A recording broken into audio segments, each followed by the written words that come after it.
అంటే నేర్చుకోవాలి. ఇప్పుడు చిన్న ఏజ్లోనే కొంతమందికి మెచ్యూరిటీ వస్తున్నది, అది నీకు ఎప్పుడో వచ్చేసింది. అందుకే కథకునివైనా డైరెక్టర్వైనా ఇంకేమైనా రేపు పొద్దుగాలే కొరియోగ్రాఫర్ కూడా అది ఉన్నది. కమల్ యాస్కెన్ మించిన యాస్కెనింగ్ ఉన్నది. ఇంకా మేము నేర్చుకోనికనే, అంటే మేము ఒక్కటే క్యారెక్టర్ చేసుకుంటూ ఈయన ఉన్నాం కదా, మీరు ఫల్టీ చేసుకుంటూ పోతున్నాం.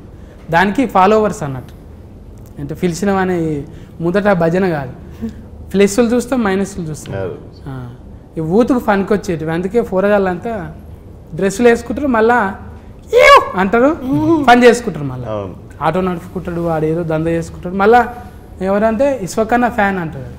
అరే నువ్వేంద్రా గిట్ల చిచ్చాను, పని చేసుకుంటుండు కాడు, బాధ్యతగా చేసుకుంటుండు. అది ఇడిచిపెట్టినాడు నీ ఫాలోవర్ కాదు, అది పని చేసుకుంటుండు. గంతే, అట్లే ఉండాలనేది కోరుకుంటున్నాను.